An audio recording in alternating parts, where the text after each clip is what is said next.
Hi, this is Kamau with The City and Beyond.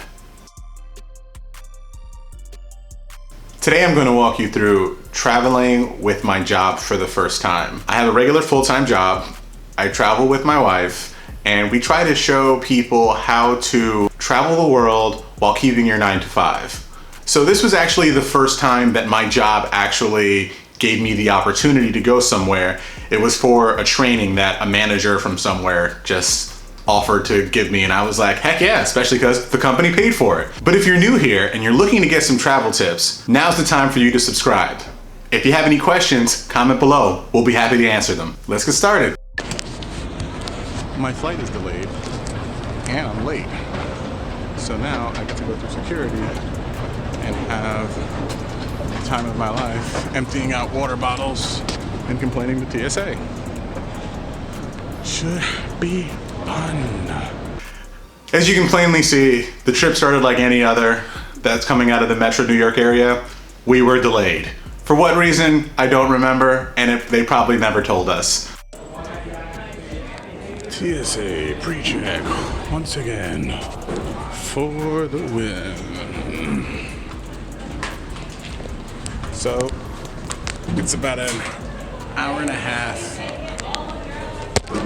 It's about an hour and a half from when my flight is supposed to take off, and it already says that I'm delayed. I was a little bit worried because I thought maybe it would take off without me, but we have made it through security. All hail pre-check.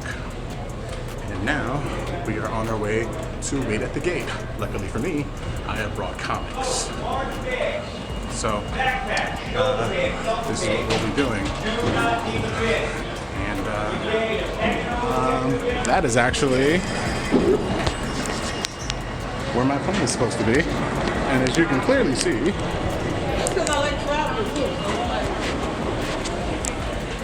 it is not there. Aside from that, the flight was great. I don't really have much footage in there because the Southwest experience was very new to me. For those of you who have never flown Southwest before, you do not have a designated seat because you can sit wherever you like. Instead, you pay for priority boarding. I think I'm wording that correct. You pay for priority boarding, and they give you numbers that I believe are 1 through 20, and then the first 20 people chosen at random get to board the flight and sit wherever they may like.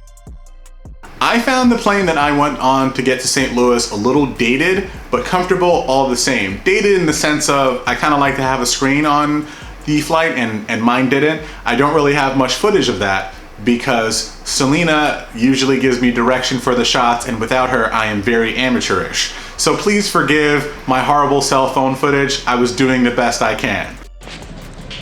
So I landed, and my coworker decided to go on without me. This flight landed about 2 hours before mine, so I don't blame him. He wasn't really feeling well to begin with. But let's get a little bit of roll on the actual airport itself.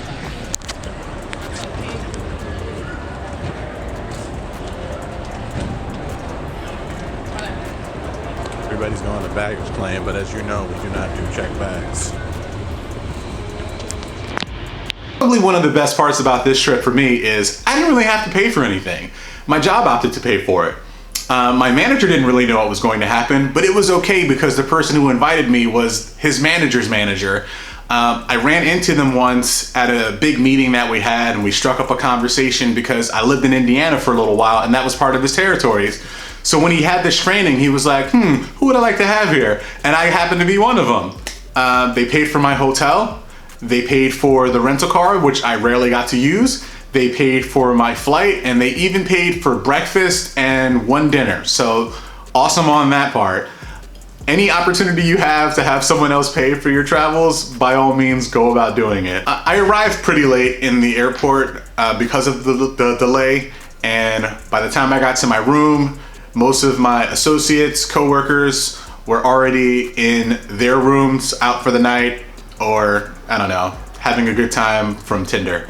So I went to my room, I passed out, and then the next morning had breakfast, and they shuttled us to a location for training. I have no footage of training, and unless you're into my industry, and I mean really, really into it, it's so boring. It lasted for 10 hours at a time, so I unfortunately don't have much footage of St. Louis either. I spent the majority of the time in training. I essentially only had 2 free nights. I was only there for 3 days, and I at least got to know people from other areas a little bit better, which was another cool part about this experience.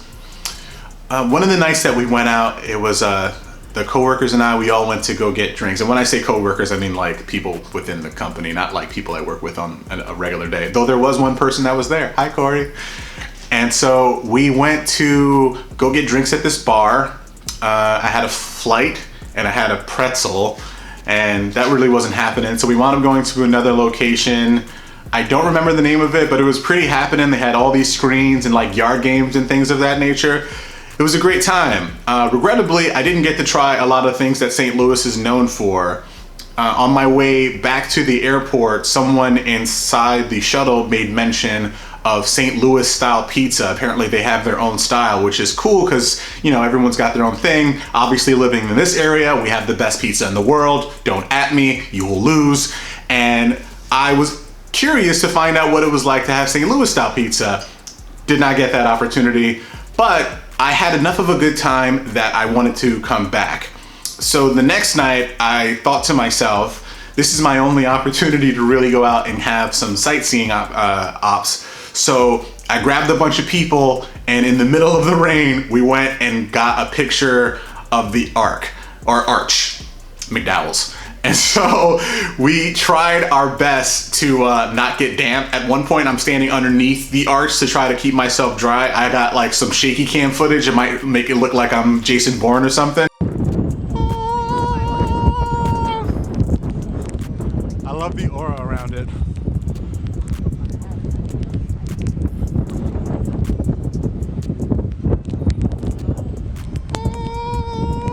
This is it. It's raining, it's pouring, but I got the arc, and I can't rhyme that anymore. So that's the Midwest, and this is the gateway.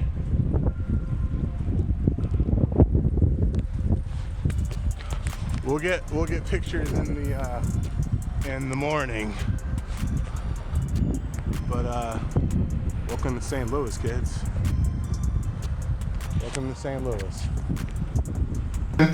And I knew it was so bad when I got back to my room to check it that the next morning, which was my last day there, I got a bunch of people and we drove all the way back in the middle of rush hour to try to get a shot for the gram.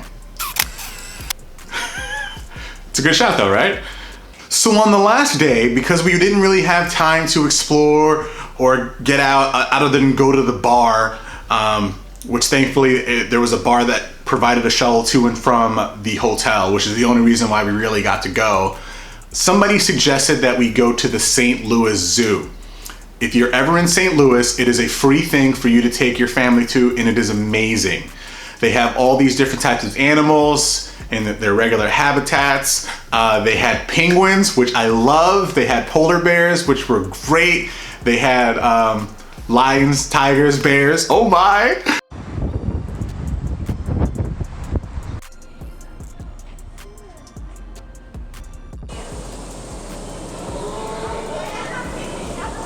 And it was one of the last things that we got to do as a collective unit before we all went our separate ways to our designated locations. I really enjoyed my time there. That was the majority of my experience. On the way back, I went through Southwest again. The plane was a little bit more modern, still no screens. I don't know if that's a normal thing with Southwest flights, but on these two particular planes going in between Newark and St. Louis, mines were kind of old. I was a little concerned because right before I left was the 737 MAX planes that do the nose dip and was causing all these issues. Apparently Southwest has a lot of them, so I thought I might be on one of those planes. Thankfully, as I am here, it was not. Overall, St. Louis was a great time. Overall, Southwest was a great airline to fly with, comfortable. The seating arrangement is a little weird, but you get used to it. One thing I did think that was kind of weird, and I mean, I guess it's kind of a normal thing when you do seating this way, A lot of people were putting their bags in the front of the plane when they were on their way to the back of the plane, I guess because you don't know where you're going to sit, so you rather just grab it on the way out. I know people do that, but this was the first time I saw a lot of people do that. It was a little odd, and I guess it's because everybody's kind of all over the place. You don't really have a designated area. So if I can part one thing for you is maybe in the next couple of years, Selena and I will go back and we'll do an even deeper dive into St. Louis, because this time, unfortunately, it was corporate sponsored, so I had to do corporate mandated things like train for 10 hours at a time. I appreciated the opportunity, so anytime your job offers you the opportunity to go somewhere, why don't you just take it? See what the world gives you. I'm Kamau, this is The City and Beyond. Thanks for watching, and we'll see you next week. Bye.